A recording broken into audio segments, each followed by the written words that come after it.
Yo, what's going on YouTube? So it's June here and I'll be back at it with another video. Now today, I'll be giving my impressions on Marvel Midnight Suns. Now I also want to thank 2K for letting me play the game early. So without further ado, let's get into the video. So I do want to get this out in the beginning of the video. So this is a unique experience for me because I'm not that much into tactical strategy games. And since it was Marvel, I wanted to try it out and see what it could do.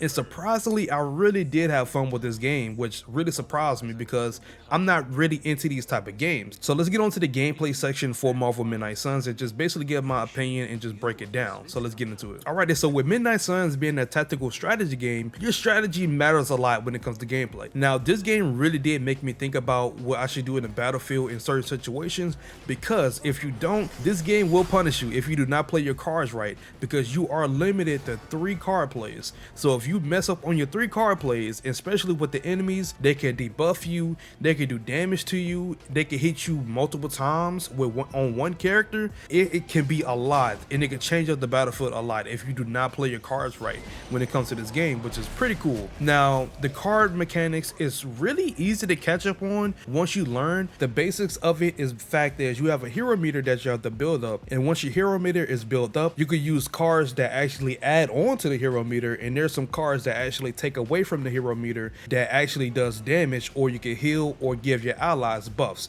It depends on what the card is and what it does. So let's do Ghost Rider for example. His highest damaging ability card requires 3 charges in your hero meter. Now to of course get this, you have to build up to the hero meter with 3, then you're able to lock the Hell Charger attack move, which basically is where he gets on top of the Hell Charger, does a straight line and do massive damage. Now the thing that comes along with this is repercussions, because if you use this card, you're going to lose every single card in your deck, and you're going to have to redraw to get your cards back, because you know it does massive damage, but it's going to take away from you as well, because that's how Ghost Rider is set up. So it is pretty interesting the way they got these cards set up and just what they could do, because there is a lot, especially I haven't even beat the game yet, and there's just still cards I'm unlocking still, which are pretty crazy. So it's going to be interesting to see on what they do with this, and I see the potential there with these cards and what they can do to make the gameplay even more fun, especially in the battlefield, depending on the circumstances. So let's get on to the friendship mechanic that is also in this one, and this is really a good mechanic as well. So let's get into that. Alright, so the way the friendship mechanic works in Midnight Suns is pretty well thought out. So basically, once you start conversating with some of the characters in the game and you choose the right choices in some of these conversations, you will start to build up the friendship meter. And of course,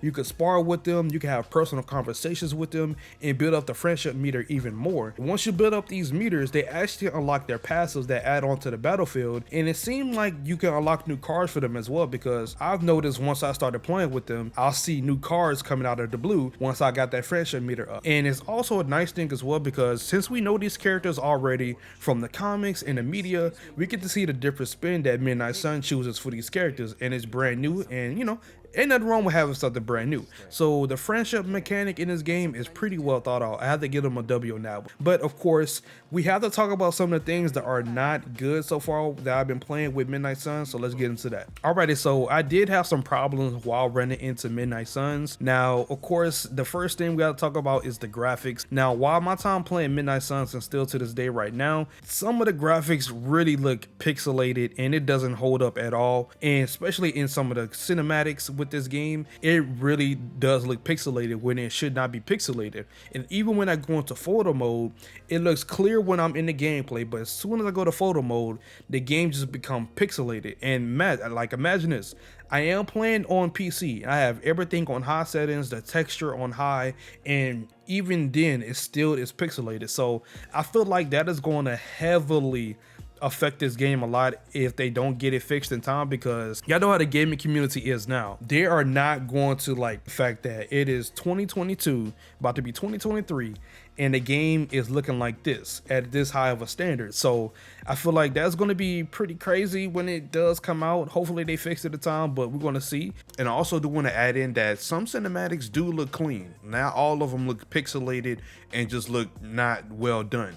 It's just some of them are really not well done and some are, so it's really weird how they got it set up. And also another thing I do have a gripe with is the fact is you can only do one mission per day. So let's say for instance you go to the table, you see other side missions and you see the main campaign. If you pick a side mission, you do that side mission, then once you come back it's going to be nighttime, since this game does have a day and night cycle once you come from a mission. So it's going to be nighttime, everyone is going to be asleep, you can't, you know, talk to them, have conversations or nothing like that, depending on that certain situation. But you can't go back and do another mission. You have to go back manually to the bed where the hunter sleeps, go to sleep, then wake back up and do another mission, or you want to do the main campaign. So that's another gripe I do have when it comes to the game. Those two are the only gripes. The graphics look really bad and really pixelated and needs to be done ASAP, and the 1 day permission thing is something that I really don't like so far when it comes to it, but it could change in the future, we're going to see. But overall, that is my impressions of Midnight Suns. It is actually a fun game. I just feel like it depends on if you're interested to try it out, or if you're in this genre of liking these type of games, then it's going to be for you regardless, 100%. But yeah, that's pretty much it for today's video. Hopefully you guys enjoyed as I enjoyed making it. But before we head out, if you guys are not, make sure you guys subscribe to the channel, don't forget to turn on post notifications so that the video and others be notified,